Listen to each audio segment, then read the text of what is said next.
izere yuko umeze neza cyane. Ukwirukanwa k'umuririmbyi Ibadasi Dazen muri record label ya Msema Kweli TV ati nta na kimwe kimugize ntaco bimutwaye na kare Imana iramukunda.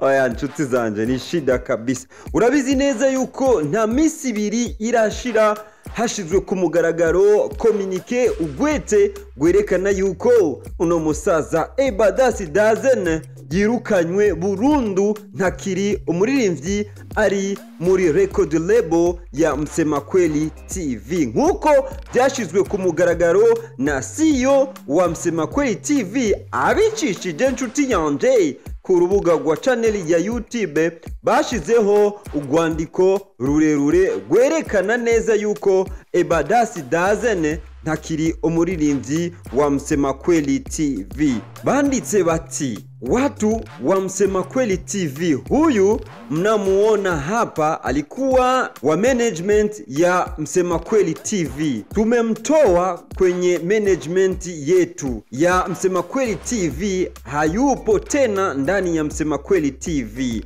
kwa sababu vitu fulani. Msanii wetu pendwa ni yule FMG Bisho, lakini Ibadasi Dazen hayupo tena ndani ya Msema Kweli TV.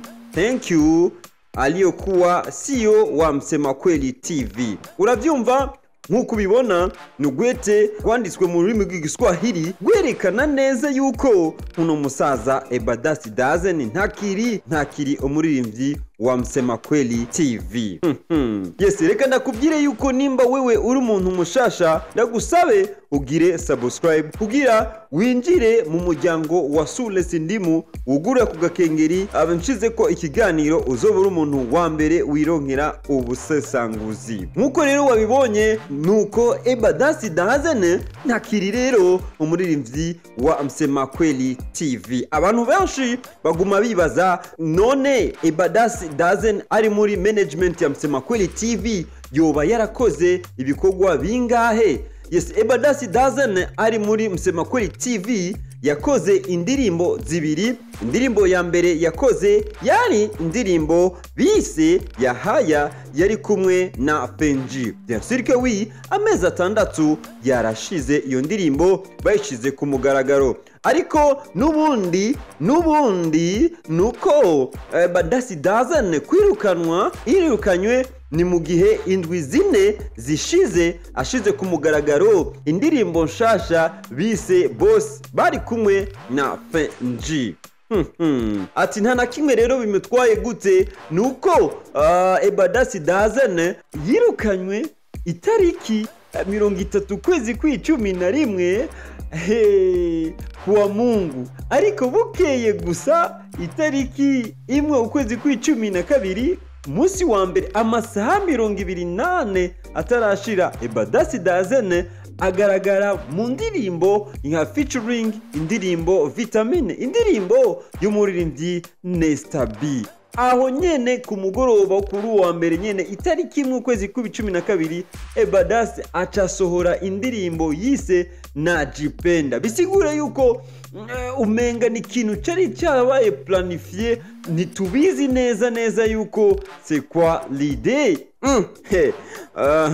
Ndakwibutse nshuti yanje yuko Ibadasi Dazen izoba ari record label igira gatatu ahinduye. Wibuke neza yuko yatanguriye muri record label bise Magic Sound, yari kumwe n'abaririmbyi harimo Kamanda Mkuu n'umufasha wiwe Bora Queen hamwe na Billson the Boy. Muri Magic Sound baramwirukanye kumvo yuko bavuga yuko yitwara nabi akaborego kari kanshi ibikorwa bibabike. Uko rero niko vyagenze muri Magic Sound baramwirukana. Bica bigaza biravugwa ngo yuko yoba yinjiye muri record label nshasha bise Wanjombe Record Label, ariko vyahavuye bitari vyo kuko nta ndirimbo yakoze arimwo. Mu nyuma biraza byitwa yuko yoba yinjiye rero muri Msema Kweli TV, aho yari amazeho igihe kitari gito ariko ibikorwa ntibyari byinshi. Je rero nk'umusesanguzi wa Buja Flavor nibaza yuko icyatumye yirukanwa ahanini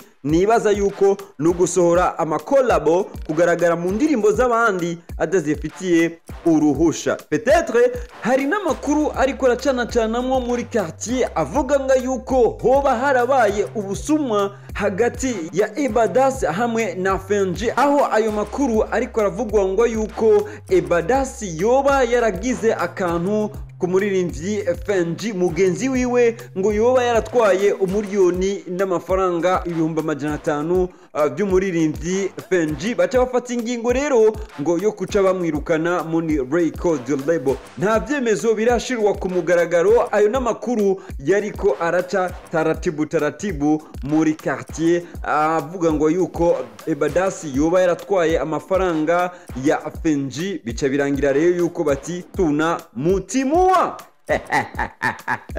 ndakuzania chini ya kapeti ariko hazina uhakika hizo hazina uhakika baba, ariko biriko biravugwa ngo kita mtaani bivugwa ngo yuko jamaa alitomoa noti ya Fenji.